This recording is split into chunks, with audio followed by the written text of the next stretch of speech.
விஜி,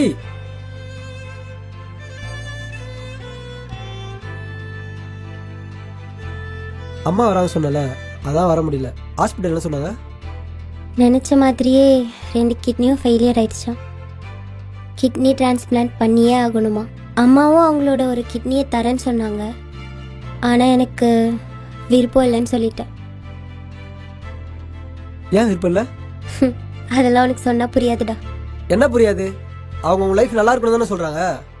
ஏண்டா அவங்க லைஃப் நல்லா இருக்க வேணாமா? எங்கள் அம்மா அவங்களுக்குன்னு ஒரு லைஃப் இருக்கிறதே தெரியாமல் இருக்காங்க.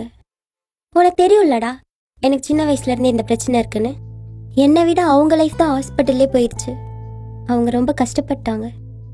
இல்லை என்ன, எங்கள் அம்மாவை நல்லா பார்த்துக்கணும்னு நினச்சேன். டிசீஸோடு இருக்கிறவங்க எதுக்குமே ஆசைப்படக்கூடாதுல்ல. ஏன் இப்பெல்லாம் பேசுற? அப்ப நான் ஆசைப்படறது நடந்துச்சா என்ன? ஆசைப்பட்டு நடக்காம இருக்கிறதுக்கும் ஆசையே படக்கூடாதுன்றதுக்கும் வித்தியாசம் இருக்கு. ஏ விஜி, ஆ, கிருத்திகா மேம் உன்னை தேடிட்டு இருந்தாங்கப்பா. நான் போய் பார்க்குறேன், நீ போ. நீ தானே சொன்ன சின்ன வயசுல குளுக்கோஸ் வரும்போது எங்க அம்மா மடியில வச்சுக்கிட்டு ஆடாம சேம் பூச்சிக்கிட்டு எத்தனோ ராத்திரி தூங்காம இருந்திருக்காங்கன்னு. அப்படி இருந்தவங்க நீ இல்லைன்னா சந்தோஷமா இருப்பான்னு நினைக்கிறியா? நான் சொன்னேன்லடா உனக்கு புரியாதுன்னு.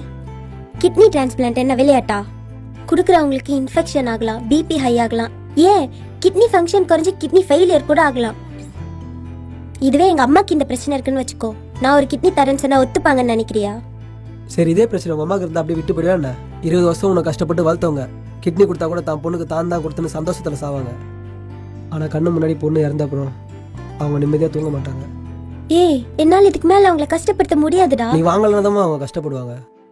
சரி, நீ இல்லைன்னா உன்னை மறந்துடுவாங்கன்னு நினைக்கிறியா? மறக்க மாட்டாங்க தான். எனக்கு என்ன பண்றதுன்னே தெரியலடா.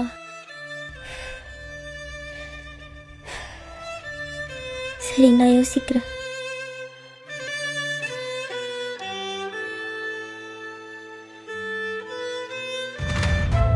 இப்போ என்னடா பண்றது? தெரியலடா. ஆனா என்ன விஜி, கிளாஸ் வரலையா? வரேன்டா, போடா.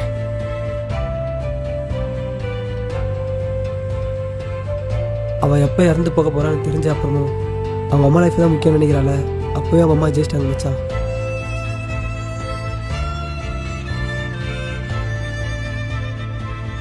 அவன் அவங்க அம்மாக்காக வச்சு கண்டிப்பாக ஒத்துப்பான்னு நினைக்கிறேன்.